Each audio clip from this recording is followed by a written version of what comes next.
We'll move on to the Cotton Bowl. This should be a fun one, too, as USC is going to be taking on Tulane. 62 is the total in this one. 1 o'clock Eastern time here at the Cotton Bowl, as Dallas will be the backdrop for what is going to be an intriguing game, I guess, depending on the health of Caleb Williams. Drew, if he's 100%, I mean, they say, and they've been saying and doing all the right things, right? They're excited to play here, but I don't know. How excited is USC to play Tulane in the Cotton Bowl right now here? What do you think we're going to get?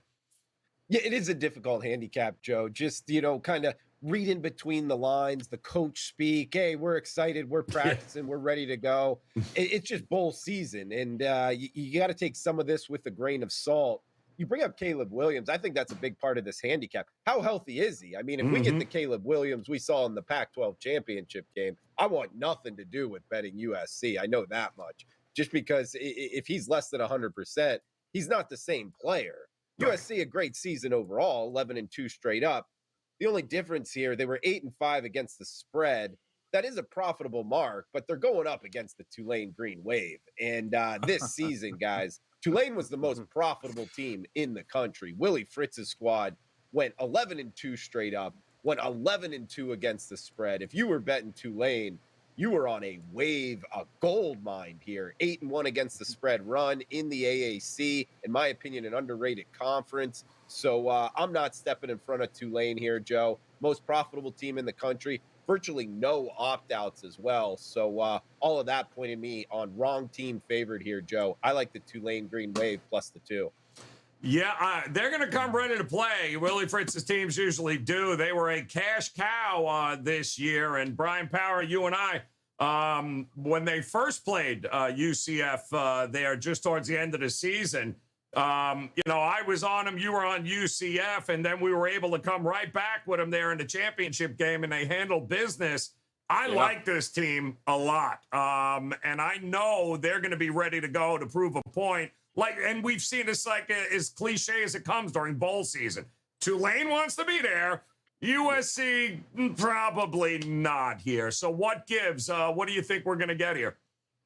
Well, first off, I'm just glad you're paying attention, Joe, to what I say here on the program. That really warms my heart this Christmas season. That's nice. Who are you? But, who is he? Who is this?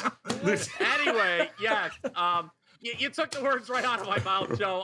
Tulane, obviously, we can talk about does USC want to be involved in this game. We know Tulane is very excited to be in the Cotton Bowl. This is their biggest bowl appearance ever. The interesting thing is because I had great luck last night with Kansas rallying from a halftime lead, but we have seen some kind of crazy second half comebacks in bowls. And I worry about Tulane a little bit in the second half if they haven't put this thing to bed and USC maybe decides, all right, let's go out and win this game. But look, whether Caleb Williams plays or not for the Trojans, Jordan Addison's not playing. Yep. And Tulane, okay, I know they play in the American, but as Drew pointed out, that's a good conference. Tulane has a great pass defense. They're top 25 in the country against the pass and in scoring. USC has 2 offensive linemen out as well. This is green wave or nothing for me. Number 1 in the country, as Drew pointed out, against the spread. USC failed to cover 5 bowls in a row. And allow me to be the last to tell everyone that USC's defense stinks. Allowed 35.7 points per game, 485.3 yards per game outside the Coliseum. And they've had players on that side of the ball hit the portal. So they're going to be even weaker on that side of the ball than normal here. The Green Wave are going to have no problem running the ball. Spears averaging 6.5 yards per carry. He had 1,376 yards, on the year. So, yeah, I think Tulane puts a ton of points up here. Love the Green Wave in this spot.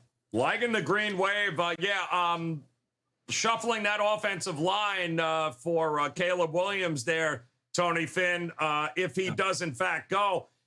I compare them, the Tulane defense, to what we got from Utah against USC, and that was a ton of pressure. They were able to get to Caleb Williams. I think they sacked him 7 or 8 times in that game.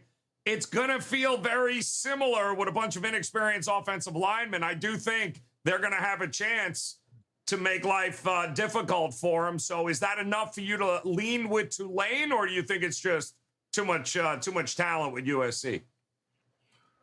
Well, first off, the Group of Five rep Tulane. Let's talk about recent trends too for the Group of Five. The upsets over the Power Five in New Year's Six bowls. That alone tells you something. And the fact is that I think if you ask the average college football fan, they probably wouldn't. You guys already described it. You've already outlined a little bit of that. Everything's fueled. This Tulane team is fueled by their defense. Great defense. Brian said that they're good. They're a great defense. You're absolutely right. And their secondary is good enough to, I think, hang if Caleb Williams starts. This is a team that took down K-State in Little Apple in Manhattan. K-State's not. I don't think they're USC offensively, definitely not. But you guys said it too. USC's defense stinks with or without Caleb Williams. Without Caleb Williams, their defense is even worse. They're going to spend more time on the field, et cetera, et cetera, et cetera. This is Tulane.